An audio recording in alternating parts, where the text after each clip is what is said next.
Baik teman-teman, pada kesempatan kali ini kami akan membahas materi tentang akuntansi kas. Sebelumnya teman-teman sudah mengetahui belum sih pengertian dari kas itu sendiri? Poin pertama, pengertian kas. Kas merupakan harta yang paling lancar dan yang paling mudah diselewengkan. Mengapa dapat dikatakan mudah diselewengkan? Karena contoh misalnya si A memberikan uang tunai kepada si B. Dari transaksi tersebut tidak bisa dipertanggungjawabkan dan tidak ada buktinya. Berbeda dengan bank. Jika kita melakukan transaksi dengan bank, itu ada historinya di sistemnya.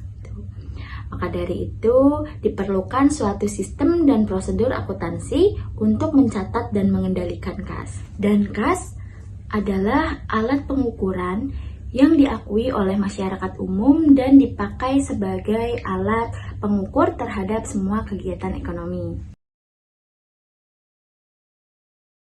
Masuk poin kedua, jenis-jenis kas. Yang termasuk kas ada uang kartal berupa logam dan uang kertas, cek giral, wesel bank, wesel pos, simpan di bank seperti giro dan tabungan, dan satu lagi valuta asing.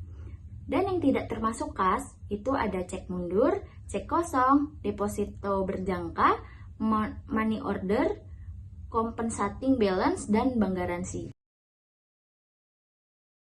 Sifat dan karakteristik kas. Kas mempunyai sifat yang aktif, tetapi tidak produktif. Yang kedua, kas, uang tunai, tidak mempunyai identitas, kepemilikan, dan mempunyai sifat yang mudah dipindah tangankan.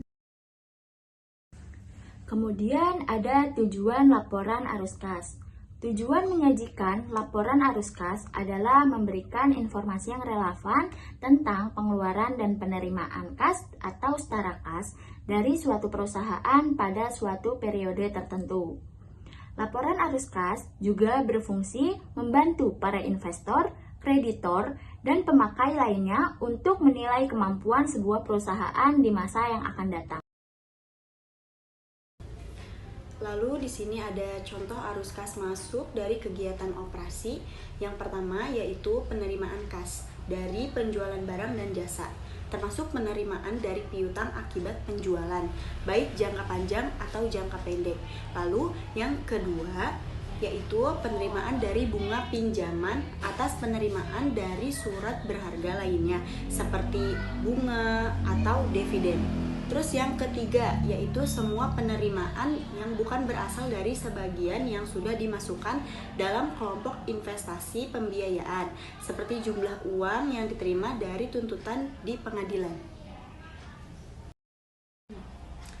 Lalu di sini ada contoh arus kas keluar dari kegiatan operasi. Contohnya itu ada 5. Yang pertama itu pembayaran kas untuk membeli bahan yang akan digunakan untuk produksi atau untuk dijual. Dan contoh yang kedua itu pembayaran kas kepada supplier lain dan pegawai untuk kegiatan selain produksi barang dan jasa. Contoh yang ketiga, pembayaran kas kepada pemerintah untuk pajak, kewajiban lainnya berupa bunga. Dan contoh yang keempat, pembayaran kepada pemberi pinjaman dan kreditor lainnya berupa bunga.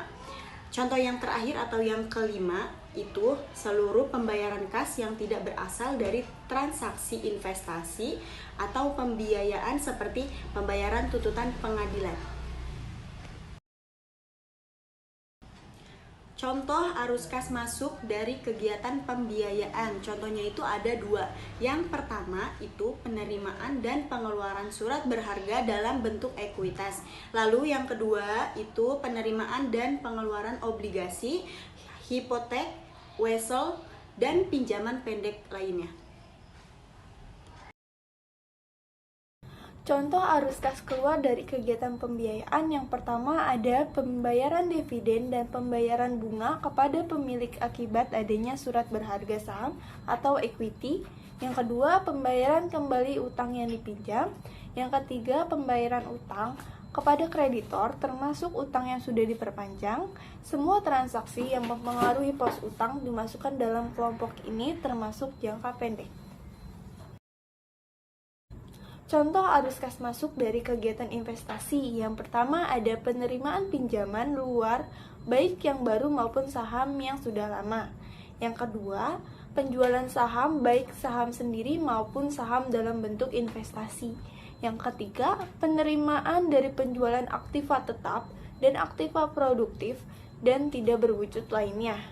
Lalu, ada contoh arus kas keluar dari kegiatan investasi. Yang pertama, pembayaran utang perusahaan dan pembelian kembali surat utang perusahaan. Yang kedua, pembelian saham perusahaan lain atau perusahaan sendiri. Dan yang ketiga, perolehan aktiva tetap dan aktiva produktif lainnya. Pengertian perolehan di sini termasuk harga pembelian dan capital expenditure. Lalu yang terakhir ada kesimpulan, yaitu kas adalah alat pembayaran yang siap dan bebas dipergunakan untuk membiayai kegiatan umum perusahaan. Siap berarti perusahaan harus menyediakan kas yang cukup untuk membiayai pengeluaran perusahaan yang tak terduga, dan bebas berarti perusahaan bebas menggunakan kas untuk biaya yang harus dikeluarkan oleh perusahaan.